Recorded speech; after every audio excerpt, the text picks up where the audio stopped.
And hello, everyone. Thanks so much for streaming with us here on ABC News Live. I'm Kira Phillips.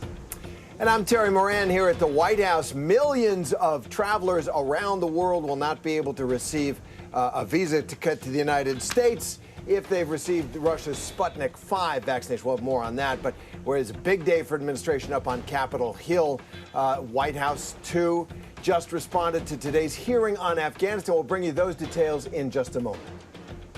And we're also following some other stories here, including the millions of vaccinated people that won't be allowed to travel to the United States if they've received that Sputnik 5 vaccine you mentioned, Terry. New U.S. travel rules set to take an effect in November require non-citizens entering the country that have received that shot approved by the FDA or the World Health Organization, an approval which Sputnik 5 has not received. Before this new policy is enforced, eligible travelers from Russia testing negative for COVID will still be allowed to enter the United States. And Gabby Petito's family speaking to reporters, announcing the creation of the Gabby Petito Foundation in wake of their young daughter's passing. In an emotional press briefing, Petito's family showed the world their resilience in the face of this tragedy with tattoos they all received identical to Gabby's Let It Be, alluding to the famous Beatles song. And the search still on for Brian Laundrie, who accompanied Petito in her cross-country trip before she disappeared. He's now been missing for 2 weeks. And the man responsible for the murders of 5 employees of Maryland's Capital Gazette newspaper will spend the rest of his life in jail. The state attorney's office says Jared Ramos was sentenced to 5 life sentences without the possibility of parole after he was found guilty of perpetrating one of the worst attacks on journalists in U.S. history.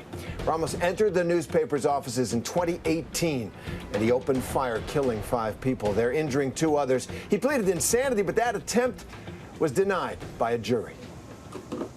But we begin today with military leadership testifying before the Senate on the withdrawal from Afghanistan. Generals Mark Milley and Kenneth McKenzie joined Secretary of Defense Lloyd Austin to explain the tactical steps and strategy behind the chaotic withdrawal, which resulted in the deaths of 13 American soldiers and left the Taliban in complete control of Afghanistan. And in case you missed it, here's some key moments from this morning's hearing.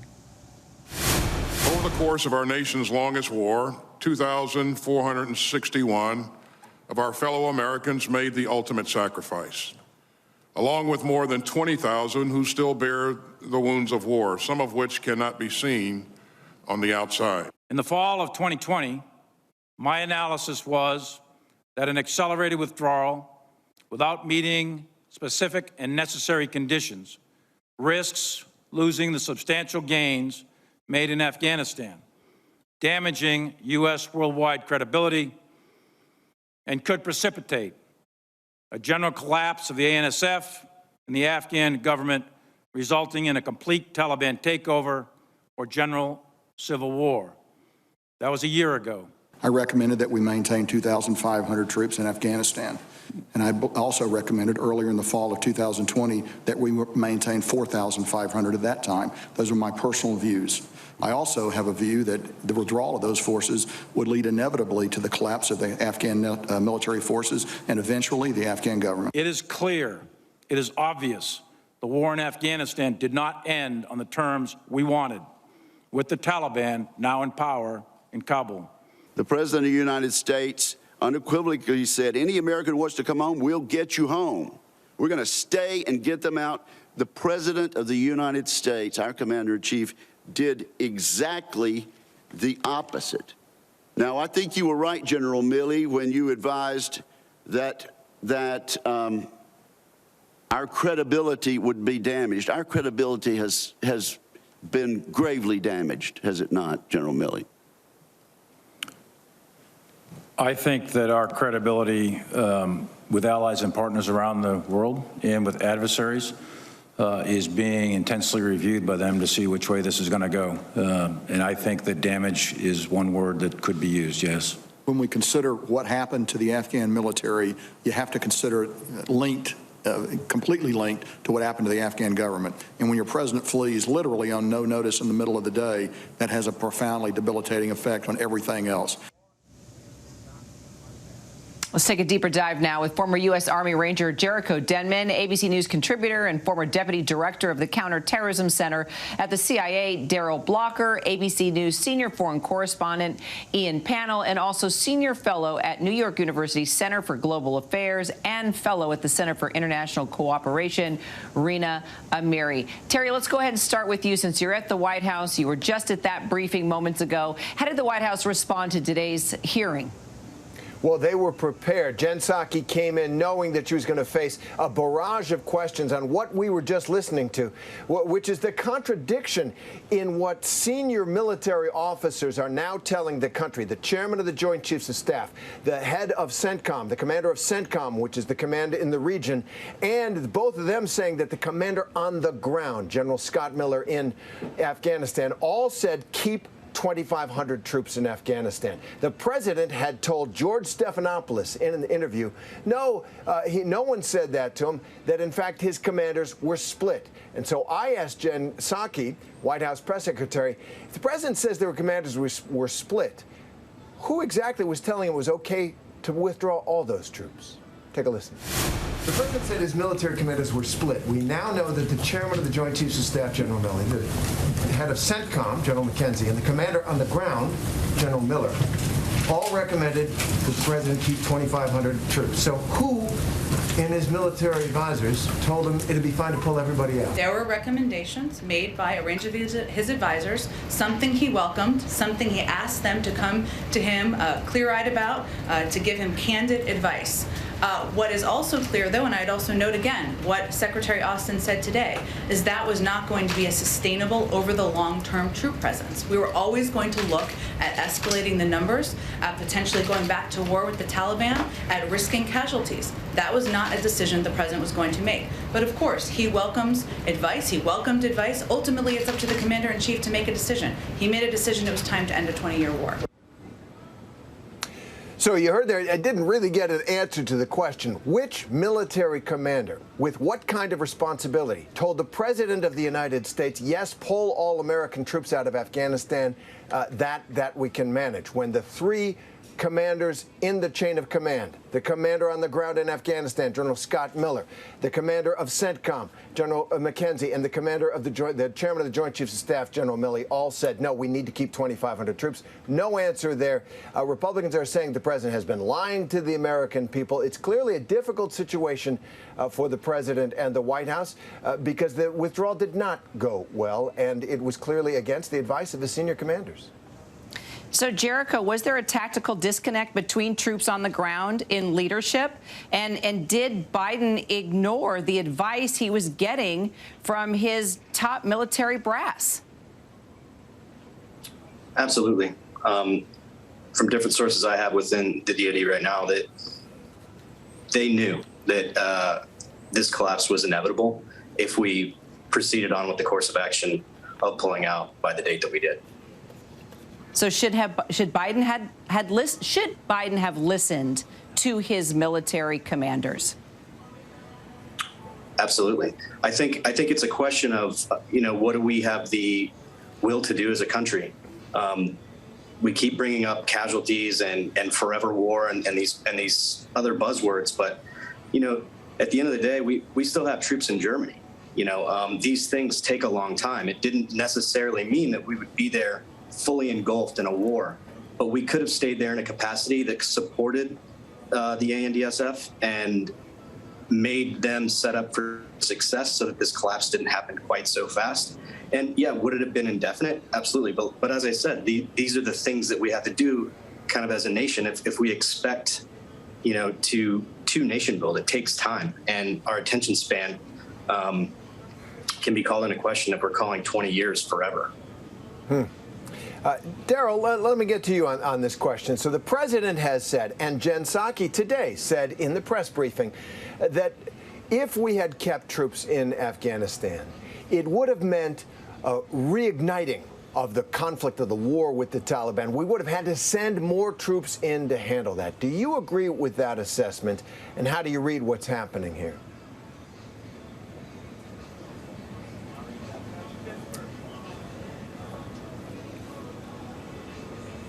Oh, You're muted. There we go. I apologize. Good. No, I'm. What I agree with is that the numbers, the 2,500 and remaining in country, is something that we should have considered. We could have worked out what the role of those troops are. We had a Marshall Plan for Europe. We didn't for Asia, but that doesn't necessarily mean that Afghanistan was going to be a combat role, as was suggested by another panelist. Ian, you were there in Kabul from the very beginning, and the message we heard from defense officials today was a lot different than what we heard from the White House in August. What were some of the main differences for you? What stood out to you, knowing from what you experienced in country numerous times and what we heard today? Yeah, I mean, I think there were many substantial key differences. I mean, I thought it was a remarkably frank, refreshingly frank assessment by the military leadership, and there are going to be some long-term questions about the decisions that were taken over the last 20 years. But things like al-Qaeda still in Afghanistan and at war with the United States. Remember, President Biden, in his interview with George, said that al-Qaeda had been wiped out, effectively wiped out in Afghanistan as best we could, quote. Both the generals, Milley and McKenzie, said it was diminished but not defeated, still at war with the United States.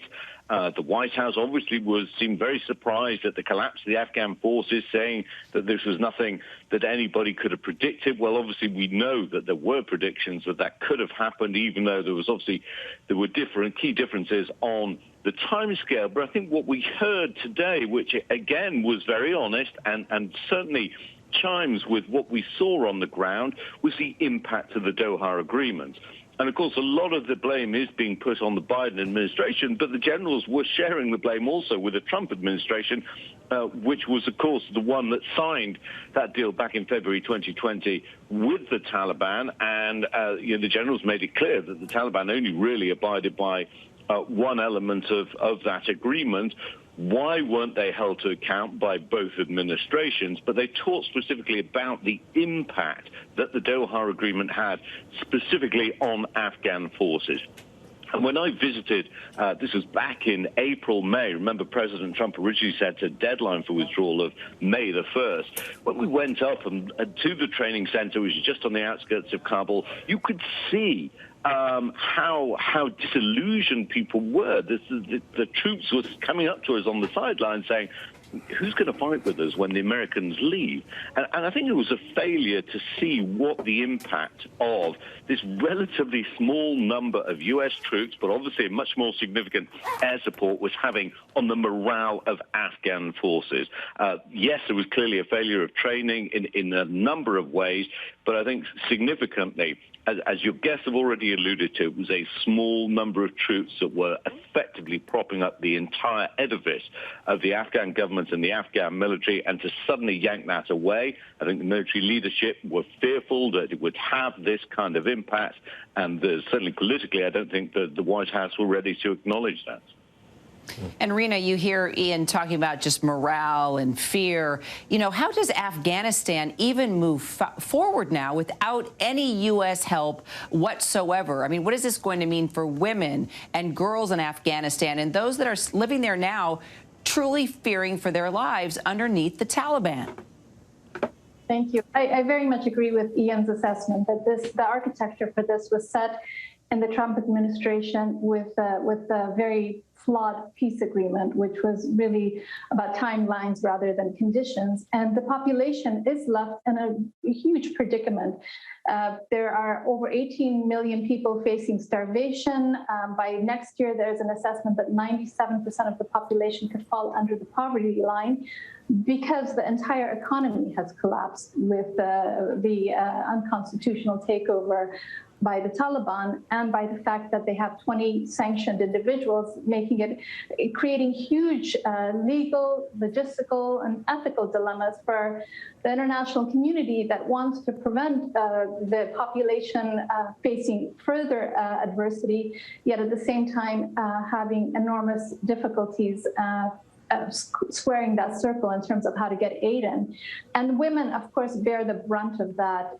They have been stripped of their rights overnight, and they are the ones who are going to face the brunt of the humanitarian catastrophe. Women and children are going to suffer the most from it. So it puts the international community in a huge dilemma in terms of how to get aid in without making sure that it doesn't further consolidate Taliban power. And Jericho, if I can turn to you, 13 American GIs were killed in the chaotic evacuation of Afghanistan by that bombing. And we now know, thanks to testimony today, that their commander on the ground there, the commander in Afghanistan, General Austin Scott Miller, wanted troops to stay. He did not think, he advised the president it was not a good idea to withdraw all troops. And I'm wondering about the other troops under his command and the other ordinary American soldiers and all the others who served in Afghanistan. How do you think they're reacting today, now that it is over, now that we're kind of doing this post-mortem on it? I think for myself and, my peers, our reaction right now is, it is what it is. We're gone now. What I want and what my peers want are some answers and some accountability. We can look back, and you heard everyone on that panel today talking about lessons learned. And what they didn't really bring up was the fact that these are the things that we've been telling our chains of command throughout this war. The things that happened, the issues with the NDSF, the issues with how we're targeting, the issues with basically a lack of focus are the things that everyone knew. And no one really heeded the advice from the people on the ground. And, for now, everyone feels, a little duped and also wants some accountability of not only the gentleman sitting on that panel today, but everyone who's been in command in that theater from the beginning of the war. They have some answers to give us and to give the American people. And Ian, panel, if I can go to you, we heard senators and the Department of Defense official mention the local Afghan army's inadequacy. It just melted away. Breeding ground for terrorists. We can hear Kira there, but so the Afghan army just kind of melted away. So they were saying that actually caught them by surprise as well. Did it catch you? You know this country, and you've been covering that conflict so long. Did it surprise you, the evaporation of that army? I mean, I can't recall a single individual predicting the collapse quite that rapidly. What was clear to me was that there was a substantial lack of morale. There was a fear about what would happen. But I think what the international community failed to spot was that there were deals being cut by local commanders who weren't getting salaries for their troops or weren't being given the right kind of supplies, who felt isolated, but crucially felt alienated by the political leadership in Afghanistan, by the government of Ashraf Ghani.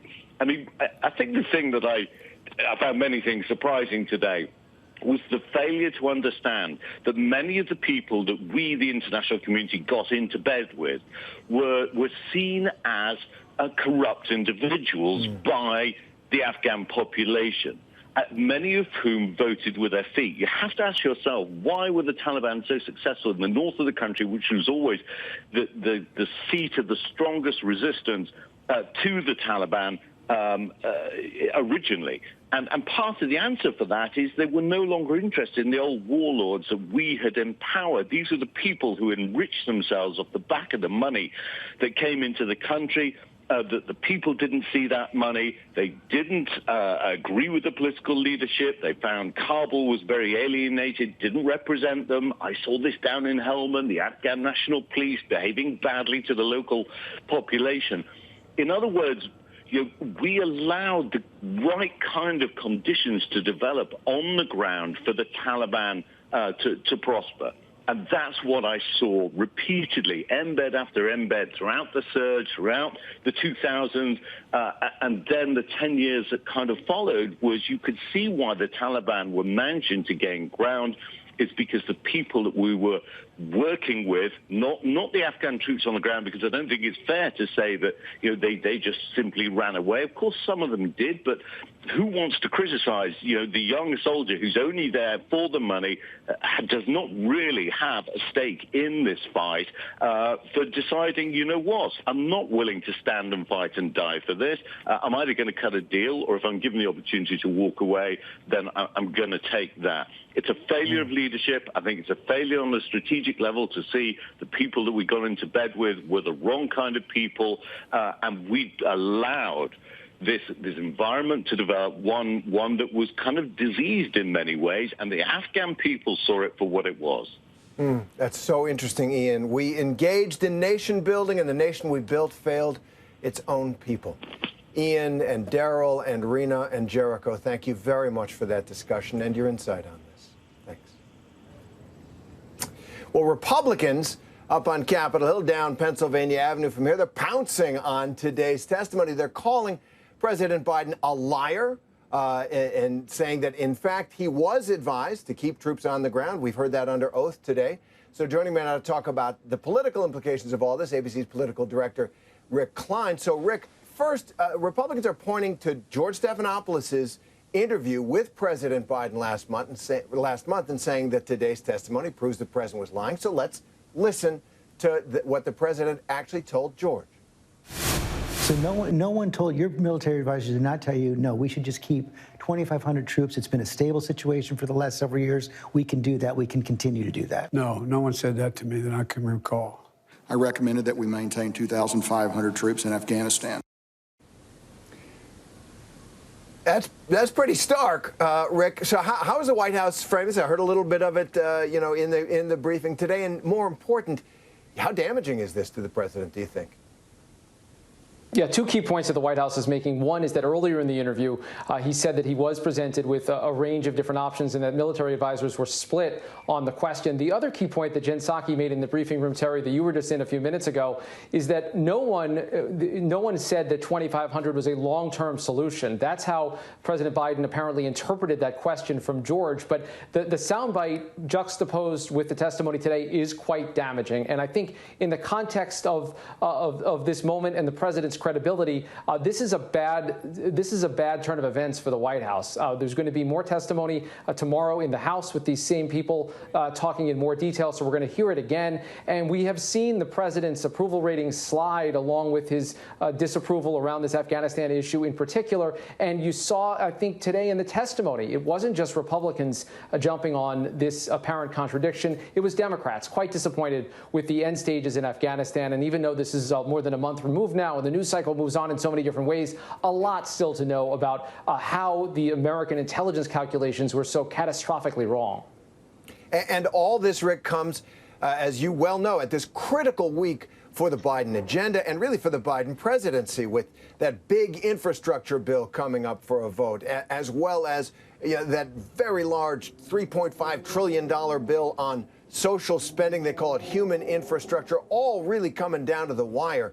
And so how do you think that's going to impact? How do you think what we hear today is going to impact that? But more broadly, we saw that Senator Manchin and Senator Sinema, Senator Manchin of West Virginia, Senator Sinema of Arizona, both Democrats, up here today one-on-one with the president, trying to twist their arms. They want cuts. How's it going to go down, do you think? Yeah, these issues are connected in strange ways because so much of this right now is about trust, and it's also about political repercussions down the line. And you can track it. We've done it in opinion polls. President Biden was very stable through the first 6 months or so of his presidency. That changed after the Afghanistan situation, the horrible mess that was televised across the country, the very messy end stages. That began to chip away at those numbers. And now the president is saying to liberals in his party, moderates in his party, trust me, I know that this is a popular thing. I know I can get it done. And trust is now at a particular premium. And I think this erodes some credibility for the White House at a critical time. It also just feeds into the notion that the White House is just a step behind. And I think that's where there has to be real concern. Just moments ago, Senator Bernie Sanders, of course, the leader of the progressive movement, told his House colleagues explicitly, vote against that bill on Thursday unless you get the bigger bill. That, of course, is not happening. That's why this bill is being put forward. Pelosi is hoping that all of his Democrats stay together, but there's a lot of mistrust among Democrats at this moment. A very troubled time for the Biden presidency. Early in his presidency, all presidents face him. Rick Klein, ABC News political director, thanks very much for being with us on that. Thanks, Terry. So, some breaking news, literally. After years of court battles, construction has officially begun there on the Obama Presidential Center in Chicago. There he is with a shovel full of dirt. $500 million facility has been in the works for 6 years. It's being built on the south side of Chicago. The former president, former First Lady Michelle Obama are on hand. They're along with Chicago Mayor Lori Lightfoot, Illinois Governor J.B. Pritzker, and they are breaking ground there in the neighborhood where they met as young people, where they lived, where President Obama started his political career. There was some controversy about it, but there it is, the Obama Presidential Library, which is going to be a vast facility in that neighborhood. He hopes it'll lift it up. President Obama doing a little shoveling out there. So coming up, as extreme weather and record high temperatures impact millions of people, we have to ask ourselves, what can we actually do to help the planet, which is suffering? Straight ahead, steps being taken to combat what many consider humanity's biggest threat.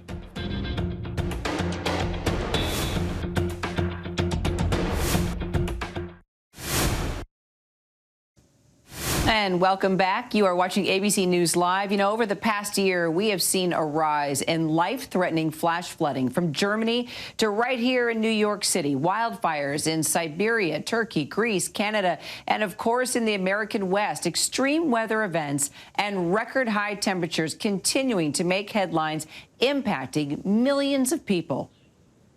In an ABC News Live special, Year of Extremes, airing tonight, ABC News chief meteorologist Ginger Zee explores how human-induced climate change fuels our warming planet. She spoke with special presidential envoy on the climate, John Kerry, former Secretary of State, and Senator John Kerry, ahead of the upcoming UN Climate Change Summit, which is taking place in Glasgow. We've got a sneak peek of their conversation. Take a look. In less than a month, the leaders of the world will meet in Glasgow, Scotland, to attack the climate crisis at a conference called COP26. To keep within our reach the vital goal of limiting global warming to 1.5 degrees Celsius, every nation needs to bring their highest possible ambitions to the table when we meet in Glasgow for COP26. Many of the promises made in Paris 5 years ago have failed. I got to sit down with the White House climate czar, John Kerry, to see how this time needs to be different. Ambition without action is fantasy. How do we go from fantasy and make sure that doesn't happen and get measured result from 2 weeks in Glasgow? This is the moment that the scientists told us we have now about 9 years within which to make the most important decisions that get us there. I think Greta Thunberg says this is what betrayal looks like. Whatever our so-called leaders are doing, they're doing it wrong. And it made us think about that. It is a beautiful image of you signing the Paris Agreement with your granddaughter Isabel on your lap, and that's just 5 years ago or so. Do you think that as a globe, the leaders have failed, Isabel? Well, a lot of them have failed, but I think it's unfair. And I understand Greta's frustration and anger. She's absolutely right to be pressing the urgency of our doing that. But there are leaders out there trying to get some things done, and we've got to speed it up. And Ginger Zee joins us now for more. Ginger, thanks for being with us. It looks like just a great program. That's tonight on ABC News Live. But I want to ask you about this interview you had with former Secretary of State John Kerry and the White House climate envoy. It's already making headlines here. People are talking about it at the White House. What's your takeaway and your sense of how serious a commitment, not just he, but the folks here at the White House, the president in the Oval Office, have to this? On a personal level, I have no question that John Kerry has dedicated a lot of his life and his work to climate change. And it's not like he says, it's not an ideology. It is physics. It is science. It's always right there. But my question walking away from that interview, and what surprised me the most, was his answer to my questions about China. China's that thing that no matter what I post, half of the comments are, yeah, but what about China? So, of course, I had many questions. And this came on the same day that President Xi had just said that China will no longer be building coal-fired power plants abroad. So in other countries, not investing there.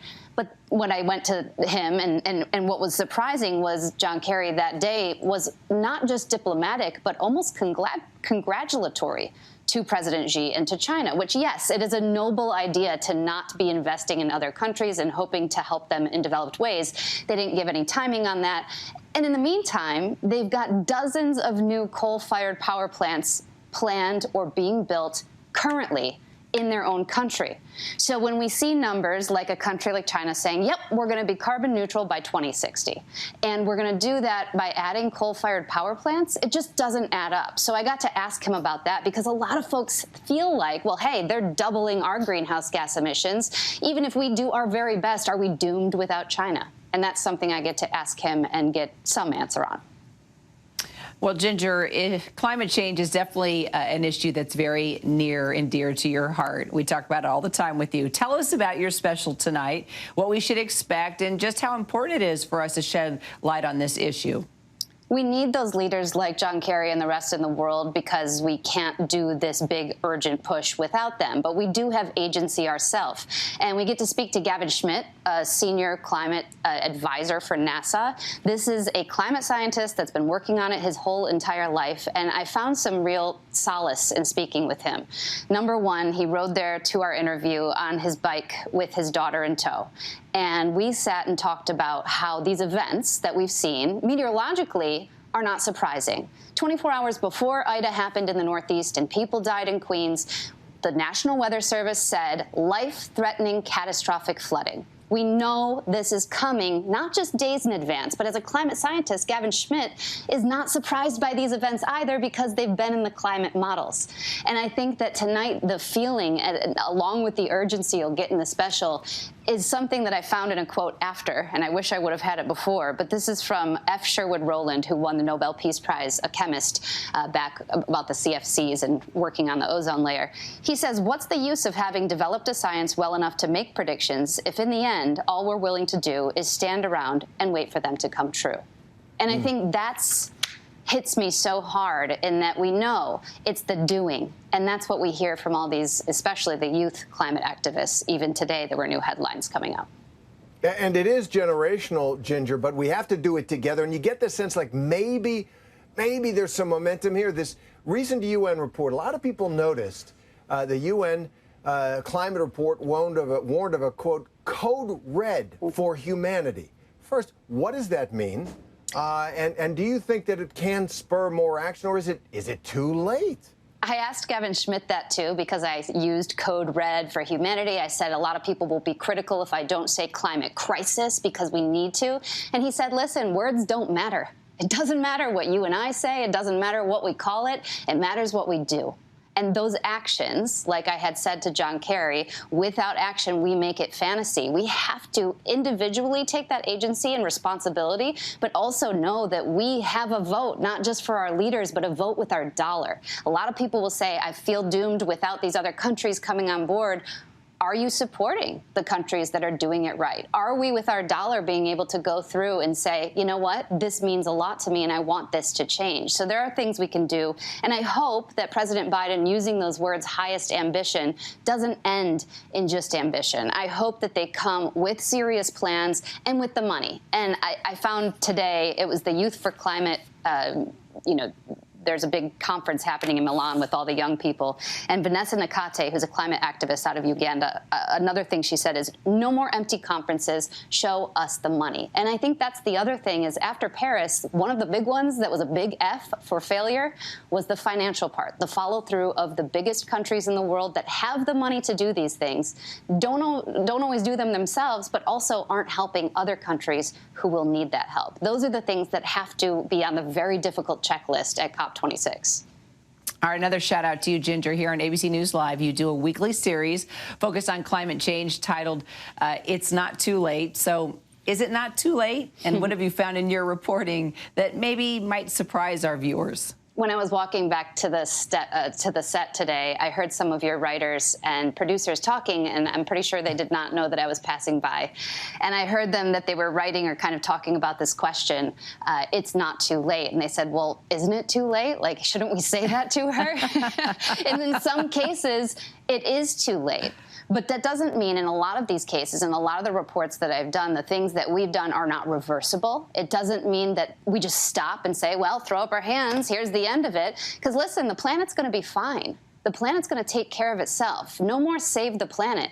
We need to save money and save humanity. That's it. I know that sounds so rough because, of course, I love the planet and I love the ocean and I'm not some monster coming from here. But I think that's what the motion or the energy needs to be going into something like COP26 and beyond. Not just a special report a couple of times a year, but every single day so that we motivate, inform, and get people to realize. And that's the thing. The coolest part, too, is I was reading a study for a climate, I think it's a museum that did this, and they said no longer are they getting the do you believe question. They're getting how can I help? So I think we've moved from there, and I am so motivated and ready, and I hope that the special tonight will lead you right into it.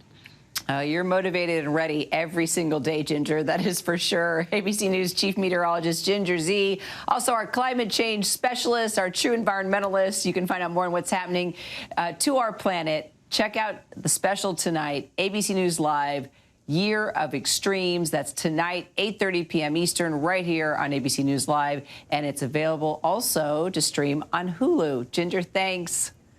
That does it for us this hour. We always say it, Terry. She makes us smarter. She does. She does. I always understand exactly what she's saying, which doesn't always happen with that subject. And she holds us accountable, too. She does. Good for her. I'm Terry Moran. We'll see you back here at 3 p.m. Eastern tomorrow. Have a great day.